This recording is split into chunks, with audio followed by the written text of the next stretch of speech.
जय श्री राम भक्तों, जय बालाजी महाराज। स्वागत है आपका मेरे नए यूट्यूब चैनल बालाजी का साथ, जो बालाजी के साथ से ही बना है, बालाजी के साथ से ही चैनल चल रहा है।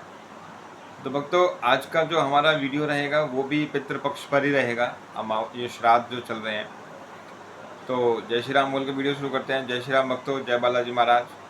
भक्तों, कुछ लोगों का ये कहना है या फिर कुछ लोगों का ये मानना है कि लोग हमारे श्राद्ध में पूजा करने से, भक्ति करने से, या फिर उनका कुछ जो निकालते हैं हम श्राद्ध में खाना भोजन, उससे क्या होगा। क्योंकि लोग तो अपने कर्मों की सज़ा भुगतते ही हैं, उसके कर्म जो हैं वो उनको भरने ही हैं, ठीक है। और जब व्यक्ति अपना शरीर छोड़ देता है, चला जाता है, तो उसका जीवित शरीर से, जीवित व्यक्तियों से कोई संबंध नहीं रह जाता है। वो सब, उसका संबंध उसी दिन खत्म हो जाता है जिस दिन वो प्राण छोड़ देता है। तो ठीक है, उनका भी ये विचार उनका ठीक है, लेकिन मैं इस विचार को थोड़ा सा क्लियर करूँगा कि भक्तों, ऐसा होता है जब आप रात में सोते हैं तो आपको स्वप्न आता है। आप कोई भी सपना देखते हो तो उस समय पे आपके शरीर से आपका कोई रिश्ता नहीं रहता है, ठीक है ना।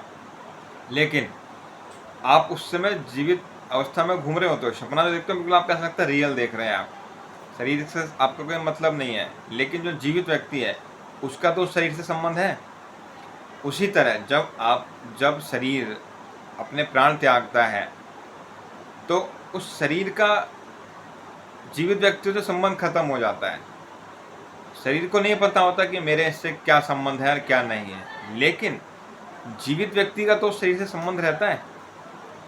जैसे मान लो कि व्यक्ति खत्म होता है तो हमारे, जैसे मान लो हमारे पिताजी थे, हमारे दादाजी थे, तो हमारा तो उनसे संबंध है, हम तो उनको जानते हैं ना। उसी तरीके से जैसे वो अपने पीछे कुछ अपनी प्रॉपर्टी छोड़ के गए हैं या कुछ भी जायदाद छोड़ के गए हैं, आप इस्तेमाल कर रहे हो ना उसको, क्योंकि उसको नहीं पता कि मेरा रिश्ता क्या था, क्या रह गया, लेकिन आपको तो पता है ना, आप तो उनकी चीज़ों को इस्तेमाल कर रहे हो। इसी तरह उनको नहीं पता, लेकिन आपको पता है, इसीलिए आपको उनके नाम के लिए उन पूजा करनी होती है। लोग करते हैं, आप जब गया लोग जाते हैं, पिंडदान करते हैं, उनके नाम का भोज कराते हैं। 13वीं पे तो हर आदमी खरीदता है, लगभग करता है। उसके बाद भी साल के साल उनके नाम का कोई भोज कराता है, कोई हवन कराता है, कुछ पाठ वगैरह कराते हैं, तो वो उनको मिलता है। देखो, वो किसी भी योनि में है, चाहे प्रेत योनि में है, चाहे पितृ योनि में है, चाहे उनको कोई और जन्म मिल गया है, लेकिन वो अपने उस जन्म में अपने कर्म भोग रहा है। मान लो उसको कोई परेशानी चल रही है, कोई दिक्कत चल रही है, वो अपने कर्म भोग रहा है, लेकिन आपका तो उससे संबंध कहीं ना कहीं जुड़ा हुआ है। तो आप अपनी भक्ति का पुण्य उसको देते हो कि मैंने ये 5 माला करी या मैंने आज 3 माला करी, मैं इसका जो फल है वो अपने अपने पितृ को या अपने पिता को, अपने दादा को देता हूँ। तो वो उस तक पहुँचता है, उसके कर्म वहाँ पर सुधरेंगे आपकी पूजा से, उसके कर्म आपकी पूजा से सुधरेंगे। आपने 5 माला का जाप किया है, 3 माला का जाप किया, उसको दे दिया, तो वो वहाँ पर उसके कर्म सुधर जाएंगे, वो चाहे किसी भी योनि में है।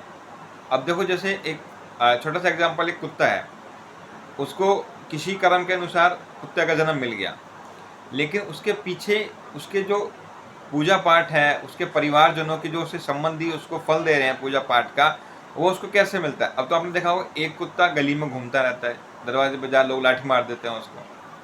एक कुत्ता गाड़ियों में घूम रहा है, गाड़ी की खिड़की खुली हुई है, उसमें झांक रहा है, एसी में सो रहा है, डबल बेड पर लेटता है, ठीक है। तो आपके उसके संबंधी पिछले जन्म में वो किस योनि में था, ठीक है। अब वो इस योनि में पता नहीं किस कर्म से आ गया, लेकिन उसके कर्म तो आपकी पूजा पाठ से सुधर रहे हैं ना।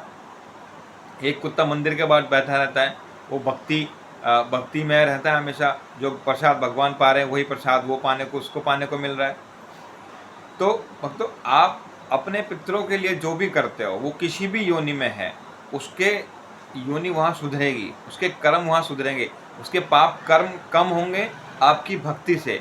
इसीलिए अपने पिताजी के लिए, अपने पितरों के लिए, अपने देवताओं के लिए, किसी भी योनि में हैं, उनको भक्ति का दान दीजिए। देखो, पैसे का, खाने का, भोज का तो सब दान देते हैं, लेकिन भक्ति का दान सबसे बड़ा दान होता है अपने पितरों के लिए। उनके सारे मार्ग खुलते हैं, वो किसी बंधन में है, किसी संकट में है, ठीक है, प्रेत योनि में अगर वो हैं तो उनको मुक्ति मिलेगी।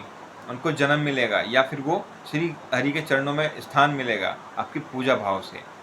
ठीक है, तो भक्तों इसीलिए मैं कल भी कहा था और आज भी मैं कह रहा हूँ, डेली उनके नाम की माला करो। माला का मैंने कल बताया था, आज भी डिस्क्रिप्शन में मैं मंत्र डाल दूंगा। ठीक है, और एक चीज़ और आप कर सकते हैं, देखो जिस तिथि का आपको पता रहता है उस तिथि पे तो लोग श्राद्ध निकालते ही हैं, पूरी खीर है ना, और जो जो भी सामग्री होती हैं वो अपने मंदिर में पुजारी को दे के जाते हैं। लेकिन जिस तिथि का नहीं पता आपको, जैसे 16 दिन आप पूजा कर रहे हो भगवान की, मैंने जाप बताए हैं, वो जाप आप करेंगे, उसी तरह आप ज़्यादा कुछ नहीं कर सकते, तो सिर्फ 2 रोटी या पराठे, मतलब अगर आप कहो तो पूरी नहीं, क्योंकि आजकल गाय भी पूरी कम खाती हैं, तो 2 पराठे, उस पर थोड़ी सी दही रख के, उस पर थोड़ा सा मीठा रख के, चीनी के दाने रख दो। ठीक है, दही और चीनी के दाने रख के अपना थोड़ा सा उसमें से तोड़ के भोग लगा के, हे बड़े बड़े देवता पितरवान बालाजी महाराज, उनको भोग स्वीकार करवाना।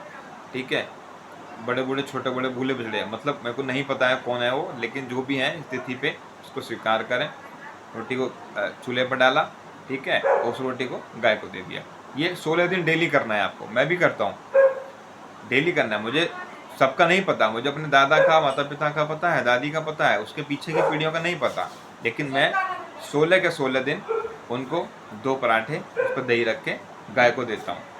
ठीक है, वो मेरी यही मैं कर पाता हूँ। ठीक है ना, और मंत्र पूजा पाठ तो मैं करता ही हूँ, तो आप भी करिए, आशीर्वाद मिलेगा, शांति मिलेगी, पितर सुखी रहेंगे तो आप 100% सुखी रहोगे। ठीक है महाराज।